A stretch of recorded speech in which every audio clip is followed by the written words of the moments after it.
Sir, लोगों की काफी शिकायतें आ रही हैं कि 4-5 साल का जो पैसा पेंडिंग था, खासकर निरगा का, बहुत बड़ी शिकायतें निरगा की आ रही हैं, तो डिपार्टमेंट इतना खामोश है। आप यानी कि बीजेपी के बहुत बड़े कारकुन हैं, सीनियर लीडर हैं, सर आपका भी तो फर्ज बनता है, ये पीर पंजाल के लोग आपके लोग हैं ना, आप यहाँ मसलन बयानबाजी करेंगे, एक दूसरे को नीचा दिखाएंगे, जमीन पर टोटली कुछ काम नहीं। सर, लोगों की बहुत बड़ी शिकायत है, लोग जिनका निर्गे में काम लोगों ने लिया लिया है, पैसा नहीं डालते, तो आप कह रहे हैं कि मैं सबूत देता हूं, अभी पैसा रिलीज हो गया है, तो क्या कहेंगे इस पर? शुक्रिया आजाद जी। सबसे पहले तो ये जो निर्गा स्कीम का है इसकी पूरी जानकारी मैं आपको देना चाहूंगा और अपने सुनने वालों को भी। इस वक्त पूरे मुल्क के अंदर कांग्रेस ने लोगों को बेवकूफ़ बनाने की कोशिश कर रही है कि निर्गा स्कीम जो है, एमजी निर्गा जो है, पूरे हिंदुस्तान से ख़त्म कर चुके हैं। ऐसी कोई बात नहीं है। जब निर्गा स्कीम बनी थी 2005 में, निर्गा स्कीम जो है पूरे हिंदुस्तान के अंदर शुरू हुई थी और उस वक्त मनमोहन जी की सरकार थी और उस वक्त ये एक्ट जो है वो बनाया गया था। काफ़ी 4-5 साल ये एक्ट चला और उसके बाद सियासी जो है, क्योंकि 2009 में पूरे हिंदुस्तान के अंदर इलेक्शन होने थे और हमारे कांग्रेस के जो मनमोहन सिंह और सोनिया गांधी जी ने इस नाम को, जो निर्गा के नाम को चेंज करके उसका नाम एमजी निर्गा रखा। महात्मा गांधी जी के नाम पे ये नाम रखा गया 2009 में।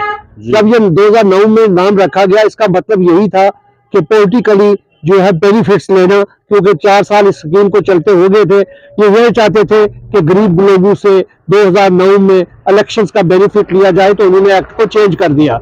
अब 2014 को जब भारतीय जनता पार्टी की सरकार पूरे मुल्क के अंदर बनी, उससे पहले निर्गा की क्या हालत थी, इसको भारतीय जनता पार्टी 2014 के बाद जब हमारी सरकार ने देखा कि निर्गा के अंदर लोगों की कई किस्म की शिकायत आ रही थी। पहले मुझे याद है कि 2005 में जब ये स्कीम शुरू हुई तो उस वक्त 60% राशन और 40% जो है वो मटीरियल मिलता था। उसके बाद इसी स्कीम में चेक जो है, लेबर को चेक मिलते थे, 1200 का, 1000 का, 800 का चेक मिलते थे। उसके बाद ये पेमेंट शीट्स के ऊपर हो गई, लेकिन उस पर पूरी तरीके से जो है नकेल जो कसनी चाहिए थी वो नहीं हुई। 2014 में इस पूरे सिस्टम को ऑनलाइन किया गया और ऑनलाइन सिस्टम करने के बाद आपने देखा कि 2025 को इस एक्ट को एक मरतबा फिर जो है वो तब्दील किया गया है। इसको जो है मनरेगा को हटा के जो है इसका विकसित भारत जी राम जी एक्ट जो है वो बनाया गया है। इसका मतलब ये है कि इसमें 100% जो 100 दिन का रोजगार जो है मनरेगा के अंदर लोगों को दिया जाता था, इसमें 125 दिन का रोजगार दिया जाएगा। और इसके अलावा जब हमारा एग्रीकल्चर का टाइम आता है, जैसे धान की फसल हो गई, मक्की की फसल हो गई, उसके लिए 50 दिन अलग से जो है वो फिक्स कर दिए गए हैं। मैं ये समझता हूं कि एक बहुत बड़ा बेनिफिट यहाँ के गरीब लोगों को, यहाँ के मजदूरों को, यहाँ के गांव के लोगों को भारतीय जनता पार्टी की सरकार की तरफ से दिया जा रहा है। लेकिन कांग्रेस लोगों के बीच जो है वो गलतफहमी पैदा कर रही है। वो कह रही है कि इस स्कीम को बंद कर दिया गया, ऐसा कुछ नहीं है।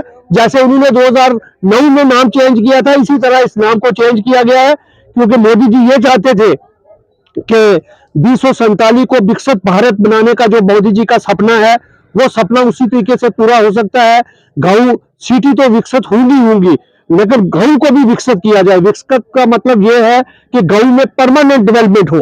आपने देखा कि जब से आप अभी कह रहे थे कि निर्गा के अंदर काम नहीं हुए, जमीनी सतह पे ये है, ये तमाम शिकायतें सुनने के बाद विकसित भारत जी राम जी को लाया गया है। इसका मतलब ये है कि परमानेंटली स्ट्रक्चर जो है वो गांव के अंदर बनेंगे। अब टेम्परेरी जो पहले बनते थे, डंगा बना दिया किसी ने, एक डंगा बना दिया, दूसरी बार गिर गया, तीसरी बार बना दिया, अब वो नहीं होगा। अब परमानेंट स्ट्रक्चर्स बनेंगे, जहां पर कम्युनिटी हॉल्स बनेंगे, जहां पर वाटर टैंक बनेंगे, जहां पर अच्छी रोड्स बनेंगी।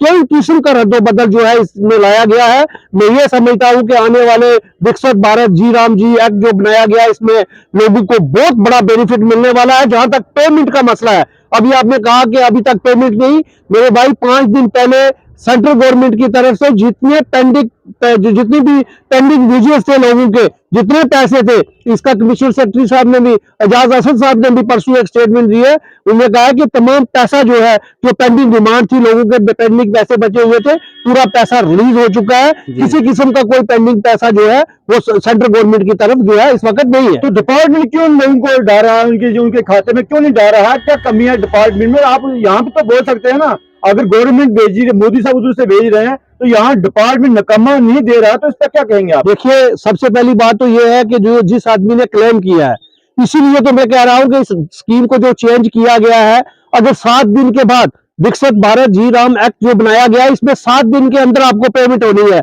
अगर 7 दिन के अंदर गवर्नमेंट जो है डिपार्टमेंट पेमेंट नहीं करेगा तो उसका जो है भत्ता, उसका जो इंटरेस्ट भी जो है वो लोगों को मिलेगा। और जिसको रोजगार नहीं मिलेगा, 1 साल के अंदर एक परिवार को अगर महकमा रोजगार देने में नाकाम रहता है तो उसको 100% जो है वो भत्ता मिलेगा और 100 दिन का पैसा जो है वो महकमा को देना पड़ेगा। इसीलिए तो ये एक्ट लाया गया है। मेरा कहने का मतलब ये है, अगर आज भी किसी की पेमेंट पेंडिंग है तो वो मुतलका महकमा से, बीडीओ हजरात से, एसीडी साहब से राब्ता कायम करें। लेकिन मेरी समझ में ये है कि आज की डेट में कोई भी पैसा जो है सेंट्रल गवर्नमेंट की तरफ से पेंडिंग नहीं है।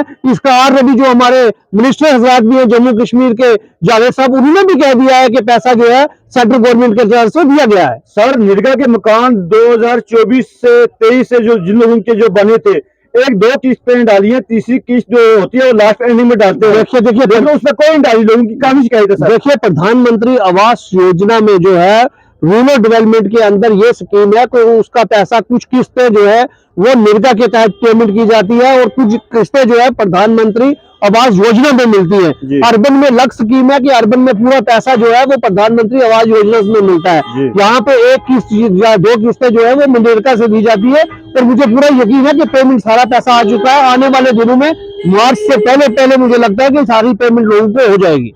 डिपार्टमेंट से क्या कहेंगे अगर लोगों की? मेरी यही गुजारिश है कि डिप्टी कमिश्नर साहब से भी, एसीडी साहब से भी और जितने हमारे ब्लॉक डेवलपमेंट ऑफिसर्स हैं कि जितना पैसा उनके पास आया है वो फौरी तौर पे लोगों की जो है वो पेमेंट होनी चाहिए।